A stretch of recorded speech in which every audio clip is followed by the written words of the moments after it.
mentioned earlier, we have a special guest speaker with us tonight, and he is no stranger to us, and I'm so blessed. As I mentioned earlier, you know, we believe in raising and investing into the next generation, and that's exactly what we do, and we do our very best to make that happen. I'm so excited, proud, just blessed to see people rise up within the church. And to step out in boldness, right? Because it's not an easy task to be up here with a microphone. Let me tell you right now.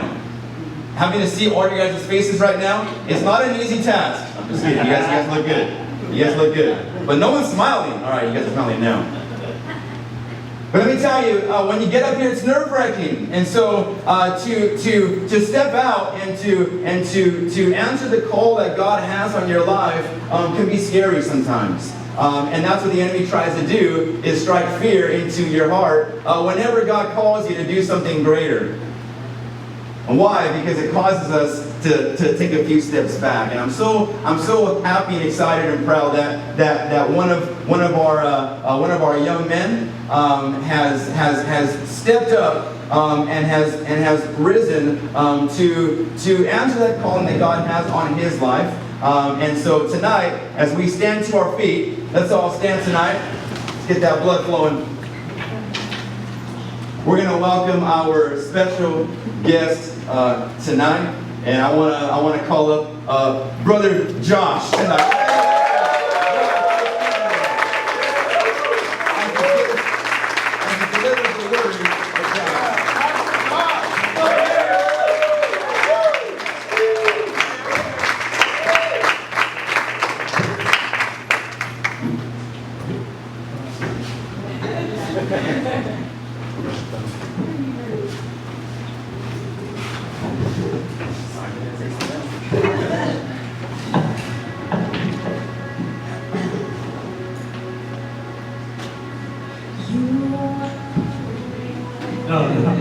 Good morning, or good evening, everybody.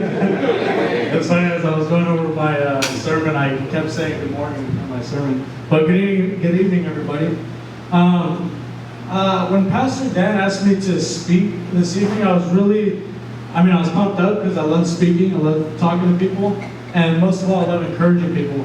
But when he asked me to speak, and then he gave me the thing he wanted me to speak on the topic, it kind of rode right with me. It kind of just something I needed to talk about myself, along with something I thought a lot of people could help with. And so this evening I want to talk about and go over knowing your worth.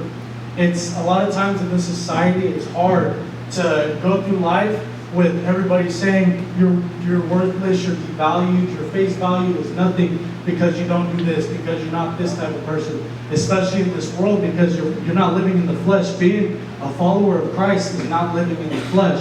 So a lot of times we find opposition, and a lot of times we find people that are trying to hold us back and tell us we're not worth anything. I'm reminded of this story, and it goes like this. It starts off with a young man, and he came to visit a wise man and said, "I've come to you because I feel so worthless and I don't want to live anymore. Everyone around me says that I'm a failure and I'm a fool. I'm begging you, please help me." The wise man glanced at him and hurriedly answered, "I'm sorry, but I'm very busy now and can't possibly help you. I have an urgent matter to take care of." He stopped for a moment thinking, then added, "But if you agree to help me, then I'll be glad to help you right after we're done." He said after we're done, I'm obliged to help you. He said, of course I'll help you if you're going to help me afterward. So he says, "Great," said the wise man, and took off from his finger a small ring with a small stone on it. He said, "Take a horse and go to the market. I have to sell this ring as soon as possible to pay off the debt. Try to get as much as you can for it, and no matter what, do not agree to anything less than a gold coin. Go now and come back as soon as you can." The young man took off and took the ring and rode away. When he got to the market, he offered the ring to the merchants, and they took it over with interest. However, as soon as they heard that it would cost at least a gold coin, they lost interest. Some laughed right in his face. Some even told him, "You'd be lucky to get one silver coin or one brass coin." And he you know, he kept on and he kept on. He went to 100 different people inside that market, and many of the people just kept on telling him the same thing: it's worthless. When the young man heard that, he was distraught, remembering the wise man's directions to not take anything less than a gold coin. He went through the entire market, went through 100 more people. He continued and continued, and failure after failure, he kept being told it's worthless. He got on his horse and rode back to the wise man. He told the wise man, "I wasn't able to sell your ring," he said, with sadness and disbelief in his voice. "No one was willing to pay me a gold coin for it. I could have gotten silver, I got a silver coin, but that's not what this ring is worth." The guy looked at him, the wise man looked at him and said, "That's a very important point, my son," said the wise man. "Before trying to sell a ring, you should find out what it's worth. And who can know that better than a jeweler?" So he said, "Go to the jeweler and ask him what he will offer us for the ring. But no matter what he says, don't sell him the ring, just come back to me." The young man jumped on his horse and rode to the jeweler. The jeweler carefully and patiently examined the ring, weighed it on a scale, then turned to the young man. "Tell your master that right now I can't give him more than 58 gold coins, but if he gives me some time, I'll buy it for 70 to compensate for the weight." 70 gold coins, the young boy replies, exclaimed, and so he knows, he remembers what the wise man said: no matter what he offers you, do not sell it. So he hops back on the horse, rides back to the wise man. Comes back, he says, he laughed, he thanked the jeweler and raced back to the wise man. The wise man listened to the account of what happened and looked at the man in the eyes. "Remember this, my son. You are like this ring, precious and unique. Only a real expert can appreciate your true worth. So why are you wasting your time going to random people to find out what it is?" You see, a lot of times in our journey, in our walk with Christ, we're going to a market and we're trying to sell our gold ring. We're trying to sell ourselves as individuals, but we're going to these people that don't know our value. We're going to these people that can't really give us a true appraisal of what we're worth, when we're only supposed to be going to one jeweler, and that's the only one that can appraise us. That's God. Come on, come on.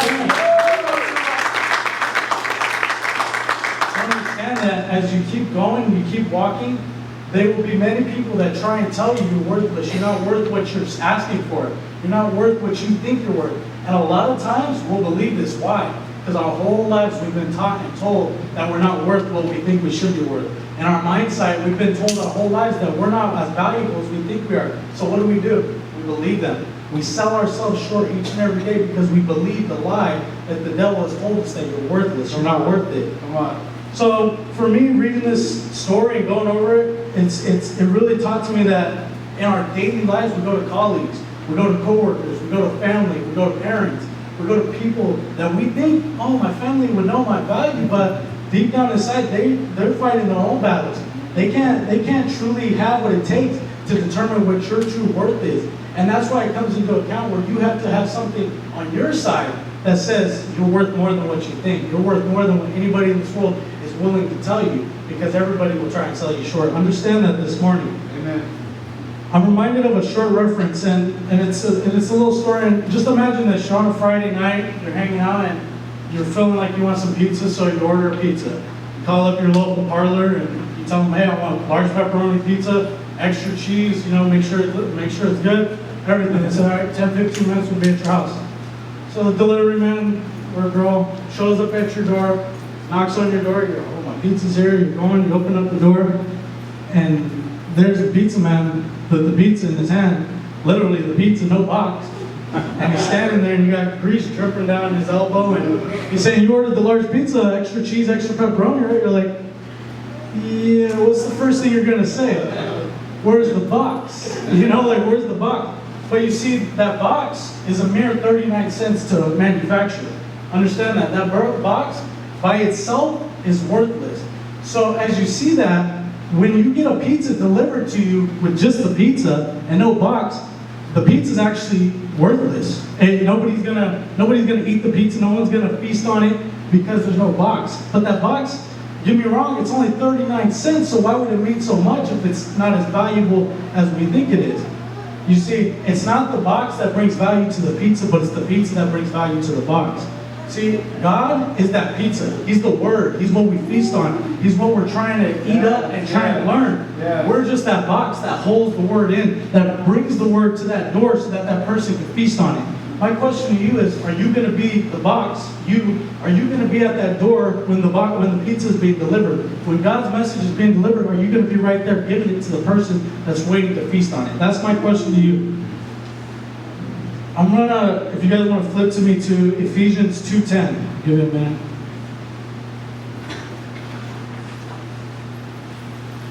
You just raise your hand when you're there. Nobody?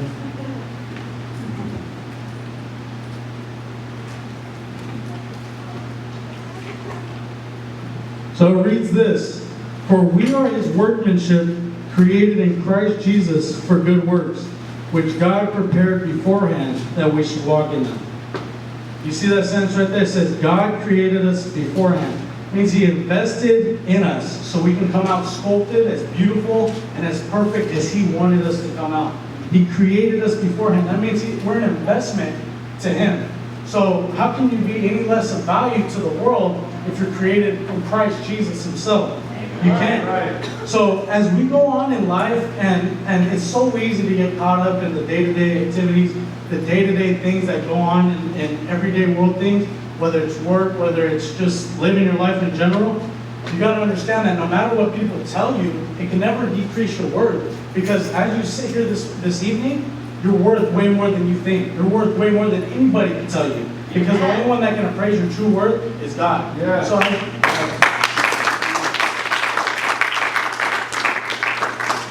don't have my wallet on me, but I'm going to pretend that I have a $100 bill right here. You have 100? I'm going to pretend I got a $100 bill right here. Who would want this $100 bill? Right here. Everybody, right? Okay, now what if I grabbed it, crumbled it up, squished it in my hand? Who'd still want this $100 bill? Everybody. What if I threw it on the ground, stomped on it, kicked it, threw it over there? Picked it up. Who wants this $100 bill still? Why? It's still worth $100. It's still worth $100.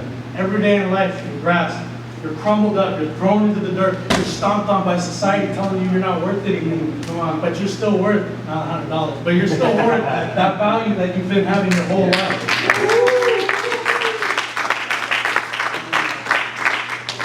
See, and as you understand something, when you get up, you uncrumble yourself, you dust yourself off, and sure you got some wrinkles, you got some scars from the things that life has put you through. But guess what? You're still worth that $100. You're still worth that worth that you were before life took a hold of you. In God's kingdom, understand that when you're crumbled up, devalued in society's eyes, you're worth it. Nobody can tell you nothing. Did you know that if you had a ripped $100 bill, or any kind of dollar bill, you can put it back together, take it, just put a little piece of tape, take it into the bank, and they'll give you a brand spanking new one. You guys know that, right? Right. Why is that? If you read on it, it says treasury note.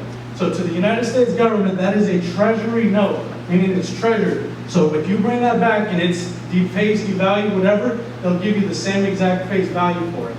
See, in God's kingdom, you've been torn apart. Get up, dust yourself off, uncover yourself, take yourself back up just enough to get back to the kingdom of God, and come back and He'll get you. He'll replenish you. He'll replenish you. He'll bring you back to life. He'll renew you. He'll make you someone that you never thought you could be because of what life has put you in your prior circumstances and what you thought would be forever.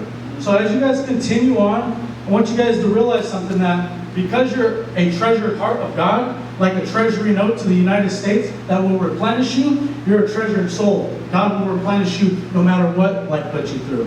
And as we go on, this brings me to my first, one of my first things that I think is something important to realizing your true worth, knowing your true worth.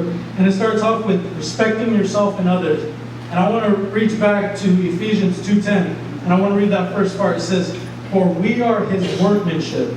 Respecting yourself and others. So if you're His workmanship, that means each and every individual in here is His workmanship, correct? Correct. So when you respect yourself and others, you respect God's workmanship. You respect what He created for each and every individual. And I feel like this is something that really holds us back from knowing our true worth, because when you don't respect yourself, you do things that show it. You do things that show that you don't respect yourself. You do things that allow people to understand, hey, if he was, respected to himself, he wouldn't be an alcoholic. He wouldn't be a drug addict. He wouldn't be drowning himself in these things of the world because he respects himself. And the same goes for respecting others. When you really look at it, it's when you respect yourself, you don't put your self-worth at the mercy of a title. Okay? Romans 12:2 reads this: "Do not be conformed to this world, but be transformed by the renewal of your mind, that by testing you may discern what is the will of God, what is good and acceptable and perfect." What does that really mean? When you respect yourself, you won't do things of this world. It says, do not be conformed to this world. The things of this world, we all know where it'll lead you. We all know where it'll lead you. I don't even have to go down that path because we all understand that. But do not be conformed to this world is simply another way of saying respect yourself and respect others. Because if you respect yourself, you will not fall into the things of this world, because you know it has no purpose for you out there. You know God's kingdom has a purpose for you. If you follow that, that's where it will bring you. When you respect yourself, you don't put your self-worth at the mercy of a title. Your job title, whatever it is you do, your respected job, your respected work, no matter what happens to it, your self-worth will never go down because of your net worth. Your self-worth will never go down because of your net worth. As you go on in life, you get different jobs, you do this, you do that, you make more money, you make less money, you have a kid, you don't have a kid, whatever it is, your money will go up, your finances will go down. It's all a fluctuating thing. The only thing constant in this world is change. That's the only thing constant. Things will change no matter whether you're here or not. Whether the person next to you is here or not, change will happen. So if we base our self-worth and knowing our worth on the things of this world, guess what will happen? It will continually change because we know that the only thing constant is change. When you respect others, you don't put your self-worth with the ability to change just because of the way people treat you. Meaning, when your colleagues or your parents or your friends or your coworkers lie to you, your self-worth shouldn't go down. When people switch up on you, when people belittle you, when people put you down, your self-worth should never go down.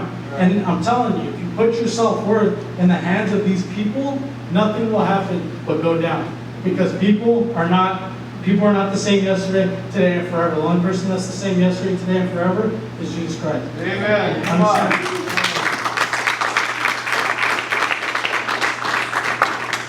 A lot of times when people do something that we feel as though switches up on us and makes us feel like, oh, we're worth less, the only reason that is because we think the way people treat us is a reflection of how we are worth to them, which is true.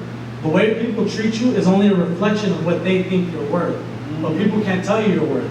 Only God can. Yes. So if the way people treat you is a reflection of how they think you're worth, that doesn't matter. Because the only person that can tell your worth is God. And that's the only reflection of who you are and who you truly were. Yes. Galatians 2:20. I have been crucified with Christ. It is no longer I who live, but Christ who lives in me. And the life I now live in the flesh, I live by faith in the Son of God, who loved me and gave himself for me. Your value is no longer subject to change when your finances change. Your value, your job changes, or when the people around you and you surround yourself with changes. This goes back to that respect part. When you surround yourself with people that you respect and people that respect you, and they switch up on you, your worth won't go down. Because you know that the purpose that you're there is serving for God. It's not serving for a purpose for yourself. It's not serving for a purpose for them. It's serving a purpose for God. When you make mistakes, and I feel like this is a big one and we hold ourselves to it, when you make mistakes, it's not truly a definition of who you are. It's something you've done, but it's not who you are. And this really pushes on to my second point, striving for purity. When you strive for purity, it's the things that you did in the past have nothing to do with what you're going to do in the future. The plans that you have set for your future to strive for purity has nothing to do with what you did in the past. Sure, you may have sinned. Sure, you made bad decisions. We all have. But that doesn't mean that's where you're destined for your future. That doesn't mean that's where your purpose is. That doesn't mean that's where you're heading. That's simply something you have done, and it's not who you are. Who you are is not defined by anybody here, but simply one man. Yes. Thank you, Jesus. I feel like something that holds us back from striving for purity is we live in a prover world. Anybody know what a prover world is? We got to prove ourselves. We have to prove to our colleagues that we're living more lavishly than them. We have to prove to our family that we're better than them. We have to prove to our haters that we're doing better than they think we're doing. We have to prove to everybody and everything except for ourselves that we're doing good. When the reality is we're not, because we're actually not even following Christ. You guys got to see something. When you're proving something to everybody and everything, you lose the big picture. You lose the image in your head of where you're truly heading. You see, God has something for you, and it's called freedom. Something that nobody on this earth can give you. Because freedom, it starts up here, and it's never down here. When you're free, you no longer have to try and prove something to everybody. You no longer have to try and wear the newest brand because you want those people to think you're a hip and fashion and stuff like them. You no longer have to drive that new car that you can't afford to work a job that you don't like to impress people that you don't even care about. You don't have to do these things because you're no longer...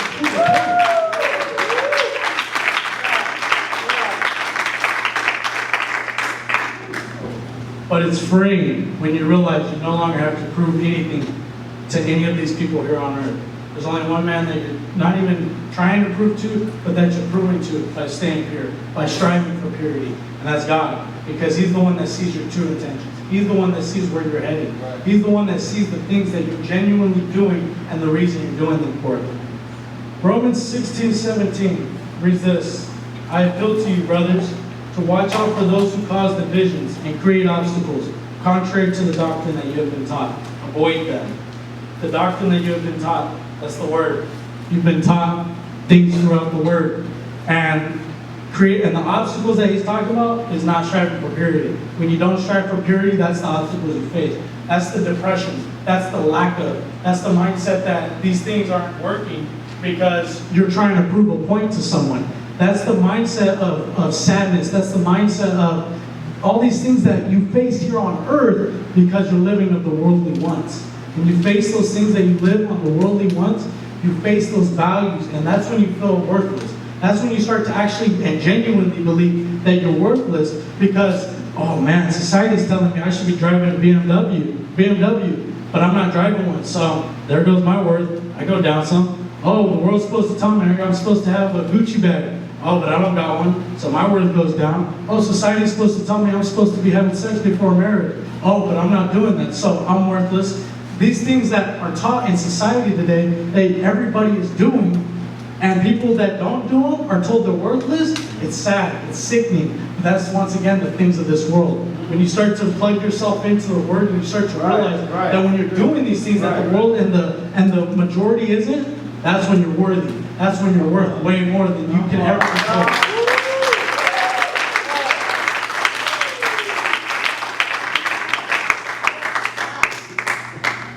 Jeremiah 29:11-13 reads this: For I know the plans I have for you, declares the Lord, plans for welfare and not for evil, to give you a future and a hope. Then you will call upon me and come and pray to me, and I will hear you. You will seek me and find me when you seek me with all your heart. That's the key word right there. You will seek me and find me when you seek me with all your heart. Are you really seeking God with all your heart? Are you putting everything into seeking Him? Because that's when He says, you will seek me and find me when you seek me with all your heart.